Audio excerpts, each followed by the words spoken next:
cet homme très pieux est tombé amoureux d'une femme chrétienne de confession.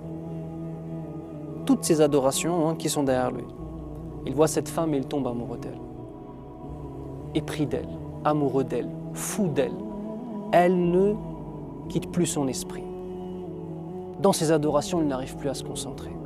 Il ne fait que penser à cette femme. Il prend son courage à deux mains, il va la voir et lui propose le mariage. Bien évidemment, pour le mariage, il faut qu'elle se convertisse à l'islam. Elle lui dit « J'accepte de me remarier avec toi, avec l'accord de mon père, si toi, tu deviens chrétien. » Elle a dit « A'udhu billah, jamais. » Et la femme lui dit clairement qu'il ne peut pas. Il rencontre le père discute avec lui et voit, parce que ces hommes-là étaient des étrangers, il voit que ce musulman-là, qui était connu dans la communauté musulmane, s'il devient chrétien, c'est un argument pour appeler les autres musulmans à la chrétienté. Et notre homme pieux de refuser. Mais notre homme pieux de ne plus dormir. Notre homme pieux d'être dévoré par la passion et par le désir de cette femme.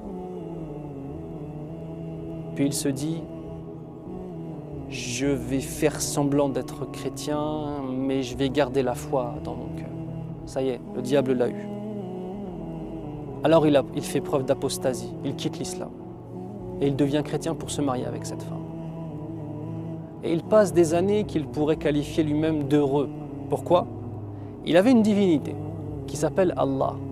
Et il a pris cette femme comme étant une divinité en dehors d'Allah, tout simplement. Parce que l'amour absolu, c'est celui qu'on donne à notre Seigneur. Et si l'amour d'une créature te fait quitter l'amour du Créateur et l'adoration du Créateur, c'est que cette créature, tu l'as pris comme divinité en dehors d'Allah. Et après un certain nombre d'années, un matin, il se réveille et son épouse lui dit « Je ne veux plus de toi. Tu es un homme qui n'a strictement aucune valeur. Tu as délaissé ton Seigneur pour une femme et pour un plaisir de la vie d'ici-bas. Je ne veux pas être avec toi. Et moi aussi, je vais quitter ma religion. Mais je ne vais pas quitter ma religion pour aller vers la religion du faux. Je vais quitter ma religion pour aller vers l'islam. » Et elle lui dit « Bismillahirrahmanirrahim.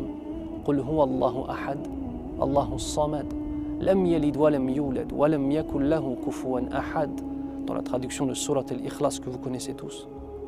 Dit, c'est Allah le Seigneur unique. L'unique. Le Seigneur absolu. Celui qui n'a pas engendré et qui n'a pas été engendré. Et dont nul ne peut atteindre l'égalité et qui n'est égal à personne. Ashhadu an la ilaha illallah wa ashhadu anna Muhammadan abduhu wa rasuluh. Tout le monde tombe des nues, surtout sa famille. Et de lui dire, mais qu'est-ce qui se passe? D'où cela t'est venu et quand est-ce que tu as appris cette sourate? Tu as appris cette sourate sans nous le dire? Elle a dit non. J'ai fait un rêve cette nuit. J'ai fait un rêve cette nuit. On m'a pris, on m'a emmené, on m'a montré la place qui m'était réservée en enfer. Puis l'ange Malik, le gardien de l'enfer, s'est adressé directement à moi en me disant, voici la place qui t'était réservée en enfer et voici la place qui t'est réservée maintenant au paradis. Et cette place en enfer, c'est ton mari qui va la prendre à ta place.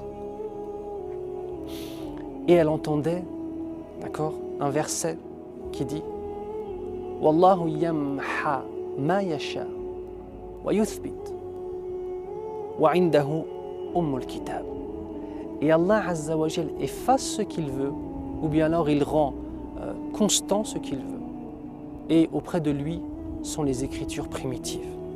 Ça veut dire qu'Allah fait ce qu'il veut et il change ce qu'il veut dans le qadar des uns et des autres, dans la prédestination des uns et des autres. Et elle dit, et les anges n'ont cessé de répéter cette sourate. Qul huwa Allahu ahad, Allahu samad, lam yalid wa lam yulad wa lam yakul lahu kufuwan ahad, jusqu'à temps que je finisse par la mémoriser. Et je me suis réveillé ce matin et cette sourate, je la connaissais.